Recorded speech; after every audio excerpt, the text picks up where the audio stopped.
This is my friend Virgil Cole, longtime member here at NorthPark. He and his wife own a funeral home in the area and operate that, and father and grandpa. Yes. And we're thrilled, Virgil, for you to come in and share some of your perspectives today. Thank you. Yeah, we're just glad you're here. As you think about issues having to do with racial reconciliation and justice in our community, how do you think we as Christians can better promote interracial friendships and justice in the community? I go from the perspective of like friendship, the church leadership coming together, leading our people, the church intermingling and interacting. And I've discovered that a lot of us have things in common, but we never get around to realizing it, if I'm making sense. Yeah. Because we keep a distance between ourselves. But when you really sit down and talk with people, you'll leave knowing that you have more in common than you have not in common. Right, and that's probably a new new realization you didn't Yes. know you had. Yeah, Yes. yeah.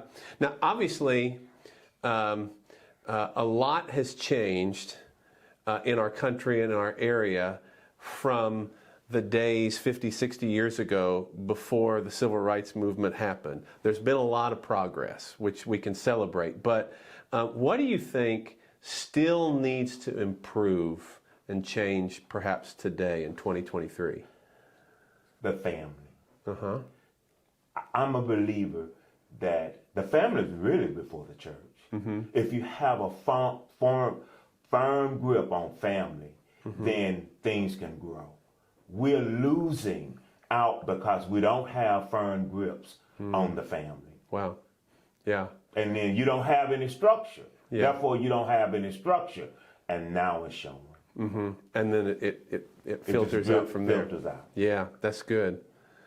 In John 17, as you know, Jesus prayed that his disciples would be one, that they would be unified. How do you think Christians of different races can pursue a greater sense of unity in our city?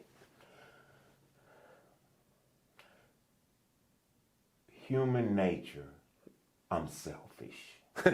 Yeah. We all are selfish. Right. Because we kind of want things the way we see them. Mm-hmm. But if we take things spiritual, and I do all the time, I'll think something, and then I'll say, Lord, you don't approve of this.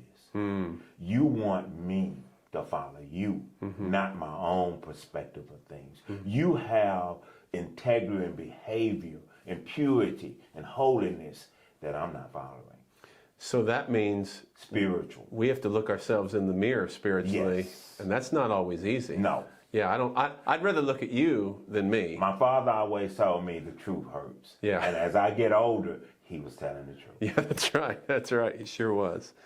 Another theme that you see over and over in the Bible is the idea that God's people are to care for orphans and widows and the vulnerable, right? The strangers in the land.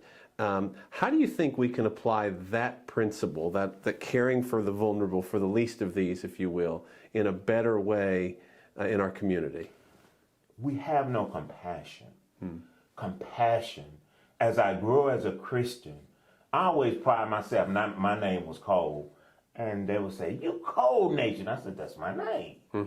I was proud of that. But as I grew spiritually, and I learned how much God loved me, I began to love people.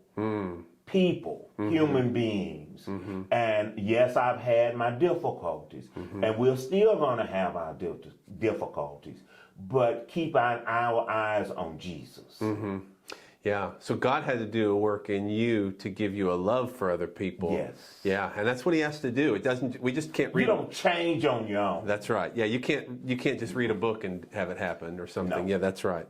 That's right. So another thing in the New Testament that we see over and over again is that they were radically inclusive when it came to including people, different backgrounds, races. For example, Paul says there's neither Jew nor Greek, slave nor free, male nor female, all are one in Christ Jesus. How do you think we can do a better job today in being that radically inclusive in our community? Love. Loving one another, truly, from the spiritual perspective of it.